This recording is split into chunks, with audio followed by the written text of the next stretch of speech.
I'm Enoch. Yeah, that Enoch.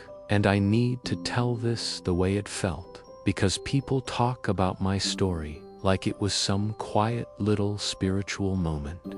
It was not. I saw things I was not prepared to see at all.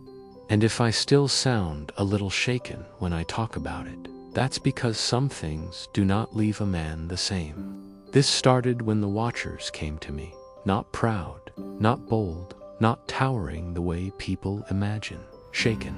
They knew what they had done. They knew judgment was coming. And now they wanted me to do what they could not do for themselves. They wanted me to carry their words upward, their petition, their plea for mercy. Think about that. The very beings who once inspired fear were now the ones asking me to speak for them. So I wrote it, their request, their cry, their last hope that maybe, somehow, mercy was still possible. And I took it with me. I went off by myself near the waters, quiet, still, alone. And that is where everything changed.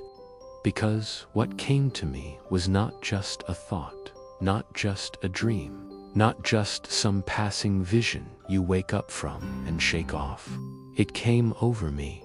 The clouds called me, the mist pulled at me, the stars and the flashes of lightning moved around me, and the winds lifted me. That's what people rush past. They say Enoch had a vision. No, I was taken into it. I was carried. And as I was lifted higher, the feeling changed. This was no longer wonder, no longer curiosity. It became the kind of fear that settles deep in your chest when you realize you are standing too close to something far beyond you. Then I saw it, a wall, but not like anything built by human hands. It looked like crystal, but it burned with fire, tongues of fire all around it, brightness everywhere. Beauty, yes, but the kind of beauty that terrifies you.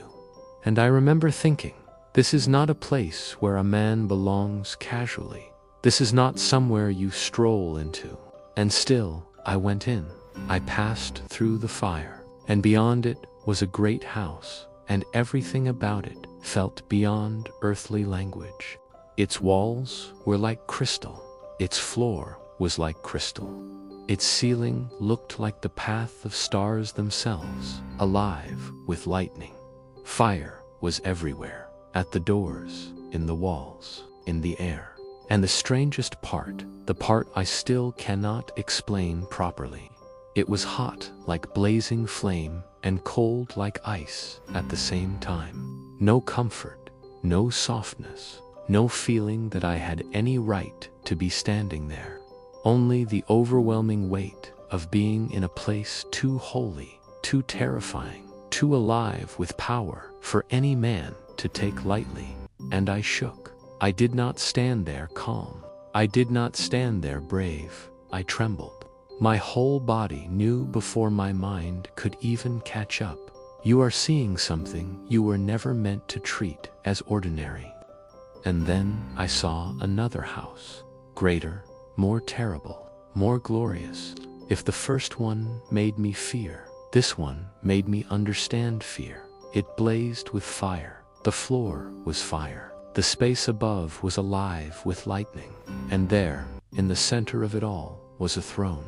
High, radiant, terrible. Its appearance was like crystal. Its wheels shone like the sun. And from beneath it poured streams of living fire. Not a symbol, not a metaphor that felt small and safe. A throne. And once you see something like that, you understand very quickly how foolish rebellion really is. Thousands stood before him, myriads upon myriads, and none of them stood there lightly. No one near that throne acted casual. No one stood in that presence like it was ordinary. So why would I had come carrying the petition of beings already marked by judgment?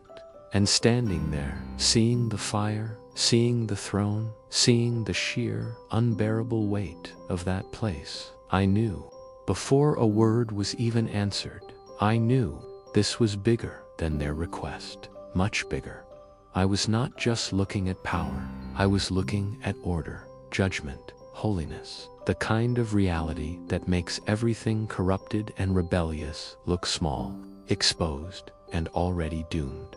That is what stayed with me. Not just the sights, not just the fire, not just the crystal. The feeling, the crushing awareness that I had been brought into a reality so far above man that fear was not weakness there. Fear was the only sane response. So was I afraid? Yeah, absolutely. Should I have been? You tell me. Because from where I stood, from what I saw, from what I was brought into, terror made perfect sense. And if I still sound a little intense when I talk about it, that's because some visions do not fade.